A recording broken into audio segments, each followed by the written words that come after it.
And I'm back. Apparently I wasn't needed. I was just hearing car door slams from across the street. Anyways, I was talking about Aquaman. Um, and the battle plans for the fight scene at the end. Which is the group consensus was to blind Darkseid because of his Omega beams.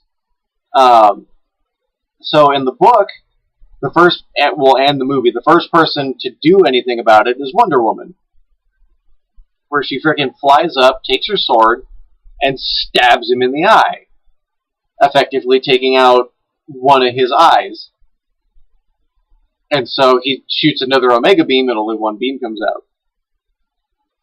In the book, the next person to do anything about it, after pages of fight scene, they distract Darkseid long enough for Aquaman to run up behind him, take his trident, and stab him in his other eye, blinding him.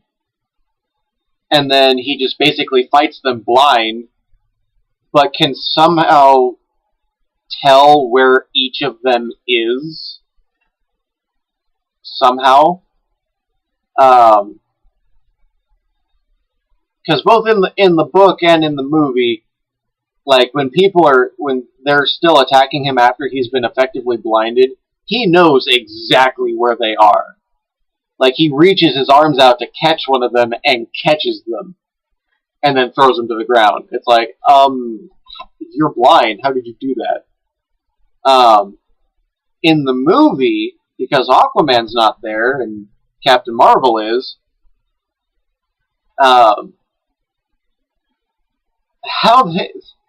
I'll give him credit. It's an imaginative way how to do this. It's still not as badass, but it's more funny. What happens is while the rest of the Justice League is keeping him occupied, the Flash runs about about a city block and a half away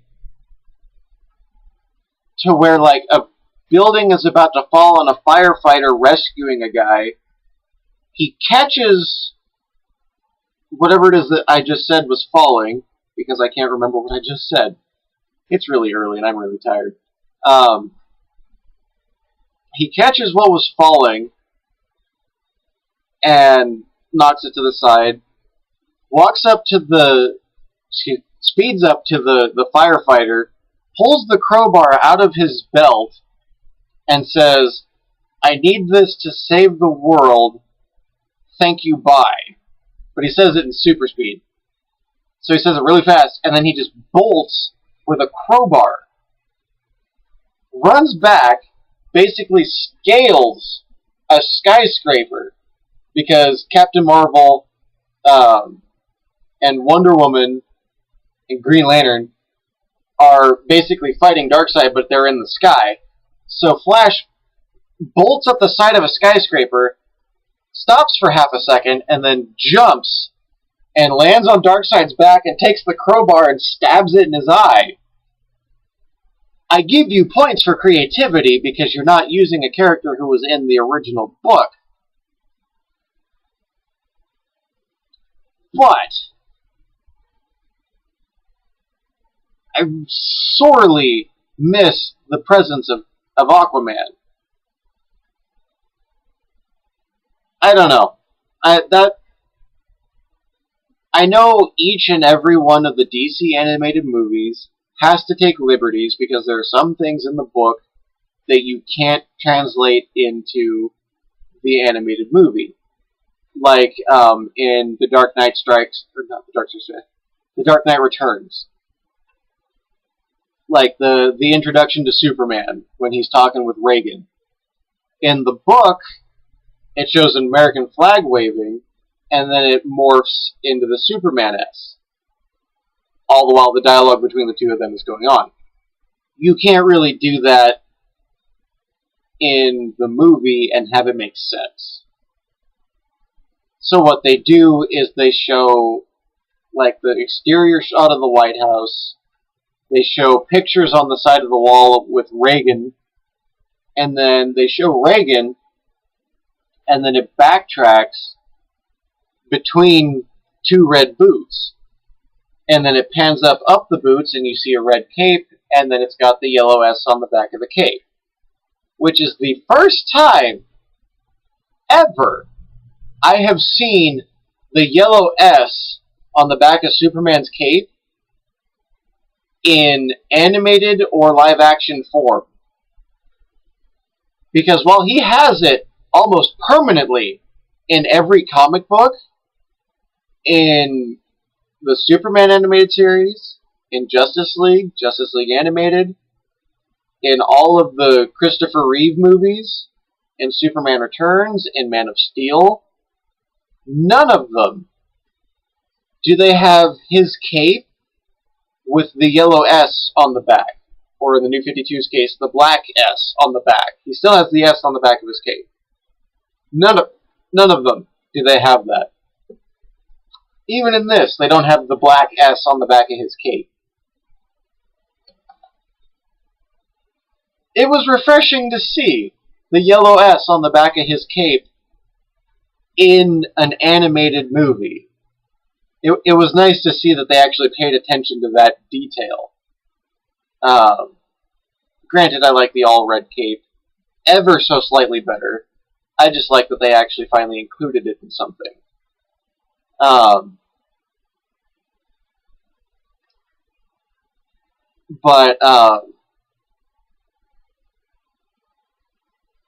Back to the original point of translations and having problems, you really didn't need to swap Aquaman for Captain Marvel.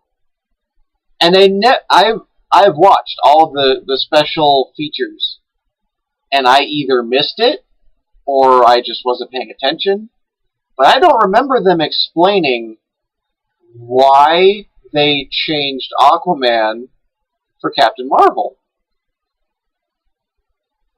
Like, 'cause you didn't need him. There was nothing he brought new to the table that Aquaman didn't already bring. Other than the fact that he can fly and he has the lightning powers.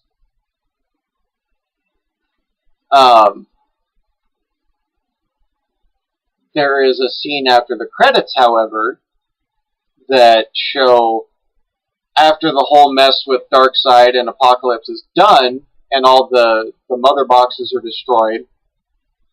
Mother boxes are what created the boom tubes that were basically portals between Apocalypse and Earth. Apparently, they screwed up like the ecosystem in the ocean so bad that it killed the majority of fish that live in it. So, like, it shows the ocean, there's just a bunch of fish bodies floating at the top. And then we see, like, a submarine rise up out of the water, and Ocean Master is standing on it. And he says, "How dare the surface dwellers declare war on the domain of Atlantis?" And I think he says something to the effect of, "King Arthur will need to know of this," or something about that, or "My brother will need to hear about this." So that's just basically telling us, okay, they're going to do the Throne of Atlantis arc, where Aquaman needs to prove that, yes, he is the true and rightful king of Atlantis, blah, blah, blah. You know how that went down in the comics? That was how they wrote Aquaman out of the Justice League, sending him back into Atlantis. So it really makes me wonder how they're going to do this if he's not in the Justice League. If he's the king of Atlantis, then what does he need to prove at all? Because the whole point of that arc was to get Aquaman to retake his throne, and therefore keep the peace between the surface dwellers and Atlantis. So this adaptation has ruined the continuity of these 3 volumes, basically omitting the second one.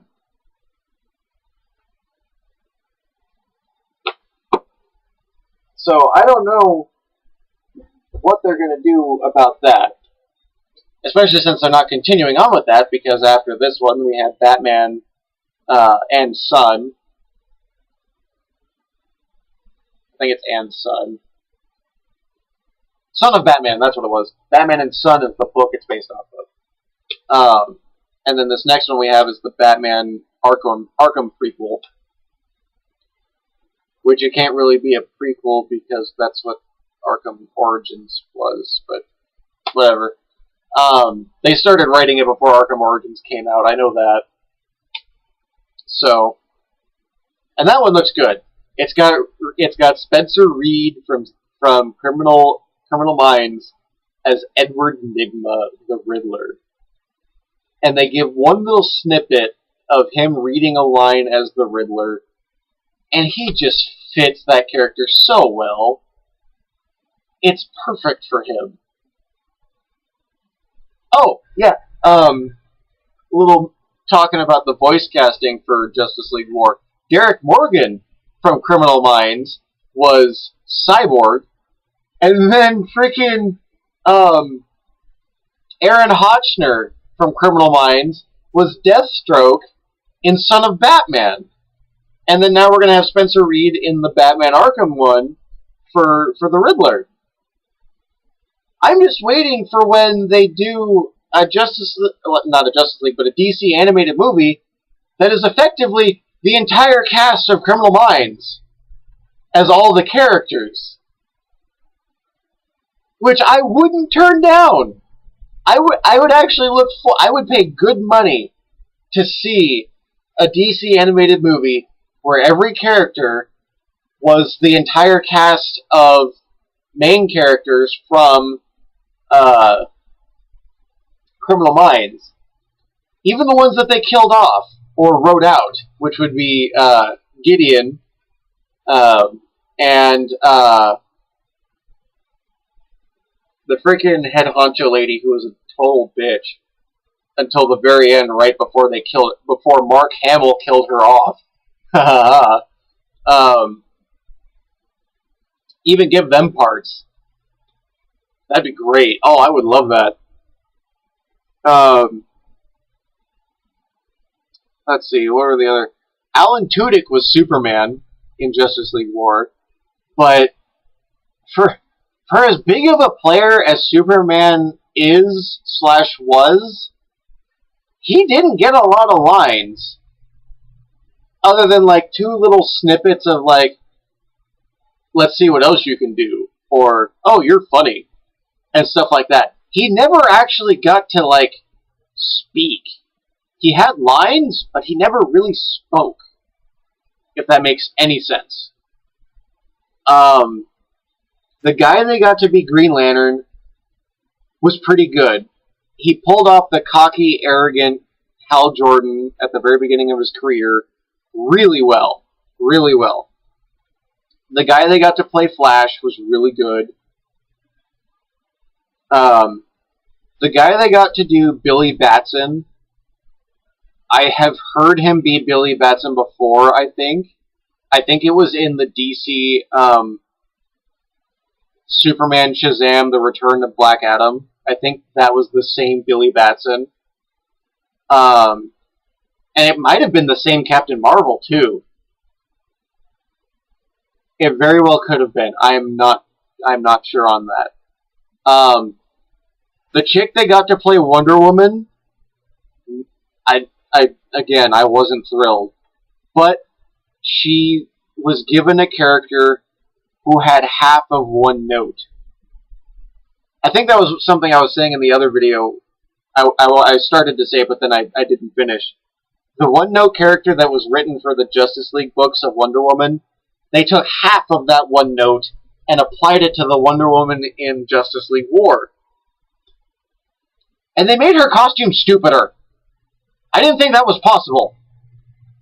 Especially for as much bitching as all the people did about her costume, it looked worse in the movie. Because, yeah, the New 52 costume gives her a stupid little eagle choker, but the movie gives her, like, a little blue shoulder neck thing that goes between the red piece of her suit to the choker, and then they give her blue sleeves, like, that are extra bits. Like, the ones that women wear to, like, fancy galas. The ones that, like, they go around 2 or 3 fingers and then they come up to about here. Those kind of sleeves. They gave those to Wonder Woman. And they were the same stupid dark blue. And I was like, no, that's not a good costume. I would go so far as to say it's worse than the Wonder Woman 600 leather jacket costume. I went there. Derek Morgan as Cyborg was pretty good. Let's see, I talked about Captain Marvel, talked about Superman, Wonder Woman, Flash, Green Lantern, Cyborg. Oh, right, Batman.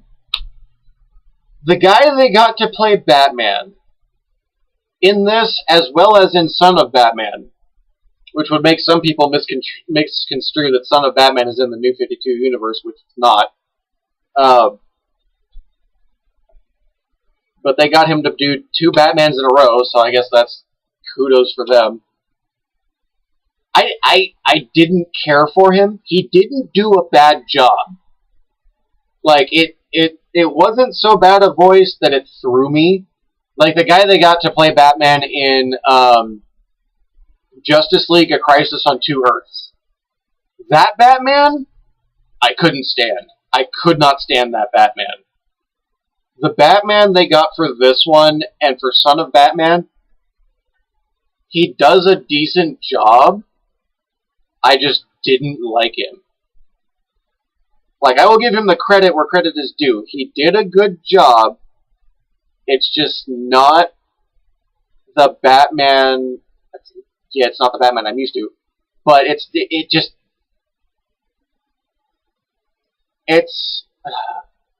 You know how Christian Bale kind of overacted when he did the Batman voice like this? And he made his voice really, really gravelly to say that I'm Batman. Well, this guy kind of goes the other route, to where he's not gargling gravel, but like it's like another Batman where he was like a chain smoker. And it's like every time he talks, you can just hear the Marlboros that he smoked in order to get the Batman voice that he has. And I have to see Son of Batman again, because that one they actually show Bruce Wayne being Bruce Wayne, because it shows him going to Wayne Enterprises and a bunch of his little board people are talking to him. I have to watch it again to actually hear him be Bruce Wayne. But his Batman voice didn't impress. It was fine, but it didn't impress. And another thing that they changed for Batman, it was between Batman and Green Lantern. In the book, I know I've said this a lot, and I'm going to keep saying it. In the book, the way Batman gets across to Green Lantern that you don't have any, there's no one here you need to impress, you don't need to keep showboating, you don't need to get yourself killed to show that you're a badass and that you have power. He tells Green Lantern his origin, like the most cut and paste, dry, straight to the point origin. My parents were killed in front of me, it messed me up, and now I'm fighting to make sure that no one else goes through what I went through. And then he takes off his cowl, and he says, I'm Bruce Wayne. And then Green Lantern responds with, Bruce Wayne? Who the hell is Bruce Wayne? Like, why am I supposed to care who you are? In the movie, during the fight scene of Batman and Green Lantern versus Superman, because you gotta have them fight when they first meet. You always gotta have superheroes fight when they first meet because of misdirection, miscommunication, because you want to see superheroes fight each other. Everyone wants to see it, and then you bitch about it when it comes out, but you know you want to see it. That's why the next movie is called Batman versus Superman. Put a little critic there. But in the movie, during the fight scene, in the book, Green Lantern and Superman are ready, like, they both knocked each other back, or Flash came in and sidestepped Superman for a second so that Green Lantern could get his ring charge back up. And they're about to go to blows, and then Batman steps in the middle, puts his hands up, literally, puts his hands up to both their chests and goes, "Hey, let's talk this out. We don't need to keep fighting. Guys, cool? Alright, let's talk." In this, Superman is charging full bore, faster than a speeding bullet, at Batman and Green Lantern, who are just standing there. And Batman goes, "We don't need to keep fighting, Clark." Stops on a dime, just freezes. Kate billowing past him. He stops and, like, kind of tilts his head a little bit. X-ray scan. Huh, Bruce Wayne. And then Green Lantern, like, kind of steps in between them and is like, "Bruce Wayne? Who the hell's Bruce Wayne?" Which takes out the whole impact of Batman telling Green Lantern who he is. And then later on in the movie, it gets to the part where Green Lantern's about to go and sacrifice himself. Batman tells him, "Don't."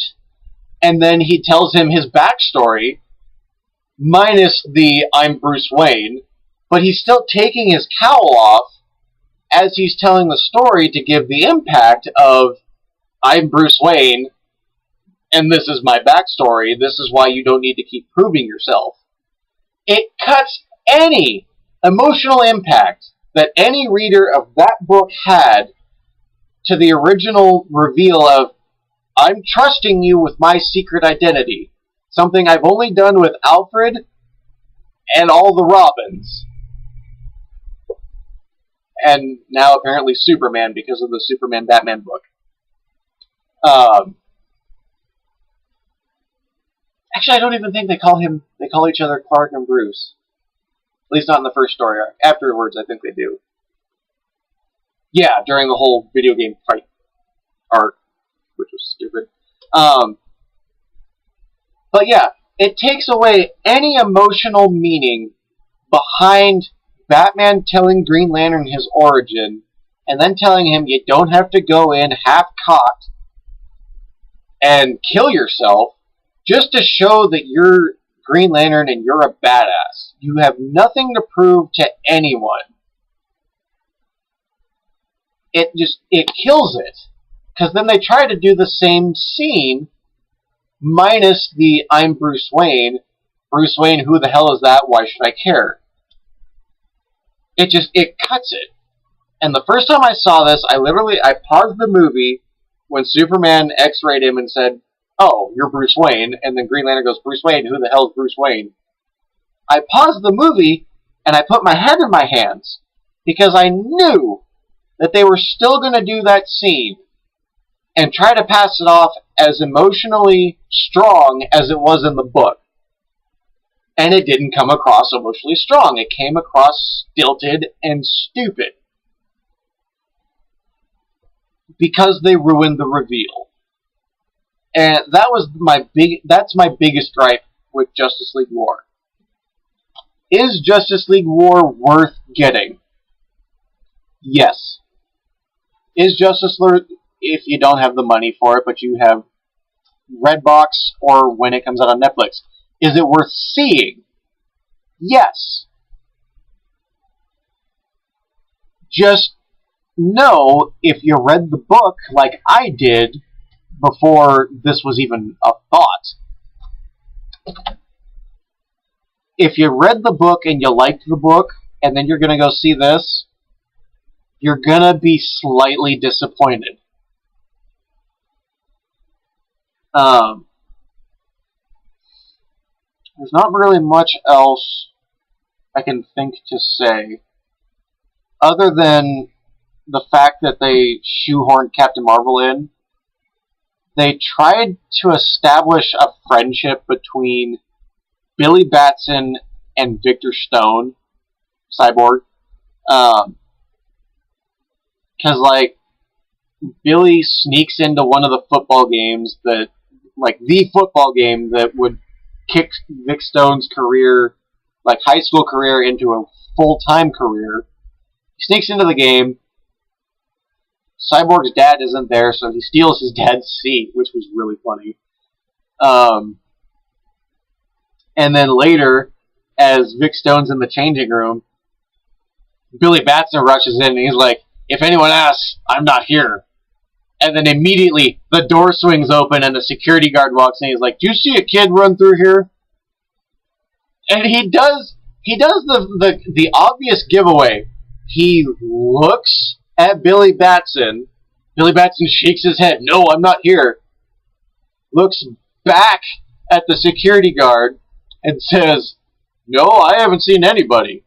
And the security guard, hand on the door, goes, "Alright, I believe you." Shuts the door and leaves. And then Billy Batson walks over and goes, "Thanks for saving my butt, dude. Bro fist. We're cool. By the way, you're really awesome." "Oh, I'm nothing without the team." "Yeah, but you're still really awesome." "Well, thanks, kid." Turn to my locker. I'm gonna be, talk, turn back. "Where's my jersey? Where's the kid?" "Oh, you gotta be kidding me." And then Billy Batson is walking out of the stadium wearing his jersey that he stole. And it's like, in the New 52, Billy Batson is a jerk. In the old stuff, Billy Batson was worthy of becoming Captain Marvel. In this, he is literally the wrong kid at the right time. He happens to be on the subway that they bring to the Realm Eternal, or some crap that they called it. The all-powerful wizard Shazam goes, "You are not pure good." And Billy Batson's like, "There's no such thing as pure good. Yeah, there's pure evil, but there's never going to be such a thing as pure good because humans are flawed." And the guy, and Shazam goes, "Huh, I guess you're right." And instead of going, "Maybe I should bring back one of those accountant dudes that I talked to earlier, who I said wasn't worthy, who's a lot more worthy than you are, you little punk." No, he goes, "Maybe you're right." Thud, thud outside the wall. "Oh crap, Black Adam's here. Powers." Yeah, Billy Batson did not deserve the powers of Shazam, or the powers of Captain Marvel. But he gets them, because continuity. Which I thought was really funny, because it's like, if you're going to banjack a lot of your continuity with a lot of other characters, which I will get into in other videos, why do you feel the need to keep Billy Batson as Captain Marvel? Freaking, they had Freddy, who becomes Captain Marvel Jr. in the old stuff. Freddy was more worthy of the power of Captain Marvel than frickin' Billy was. But that's a discussion for another video, which I may upload after I upload this video and the previous one. Because now that I'm actually talking about this stuff, I can just rant and rant and rant. But this video is a half an hour long. The other one, I think, was like, 20 minutes, 25 minutes? So yeah. I highly recommend hunting down Justice League Origin, which is the book, either trade paperback or hardcover. That's your preference. My preference is the trade paperbacks. But hunt down Justice League Origin, because it is a really good book. It's one of the few good books out of the New 52. I have a whole bunch, and I'm planning on getting more. Some of them are good, some of them are mediocre. I don't really have any of the bad ones. And I have Red Hood and the Outlaws. 4 volumes. I'll talk on that in another video too. But yeah, Hunt Down Justice League Origin. It's a really good read. And even though I griped about this, you should, if you're not one of those people who buys animated movies, at least Redbox it or Netflix it if it ever gets onto Netflix. I know it's in Redbox right now, or at least it was. But this is still worth watching. Still worth watching. And if you get the Blu-ray versions like I do, or any of like the 2-disc special editions, they come with extra cartoons from the old Batman series, the Justice Leagues, the Supermans, Batman Brave and the Bold. Son of Batman had a Batman Beyond episode in it. You could probably, if you watch all of Batman Beyond, you probably know which one, based on the subject material, because all the episodes that they put with the movies either have a character that's in the movie or has something pertaining to a plot point that's in the animated movie. So, Son of Batman, an episode from Batman Beyond. I'm going to let you put 2 and 2 together if you watched Batman Beyond, all 3 seasons. That's all I'm going to say on that one. Alright. I'm Spider Prime 1. Let me know what you think of these in front of the camera videos. I know the majority of my other stuff is all behind the cameras. But yeah. I'm Spider Prime 1. I will be back with another, either a Transformer review,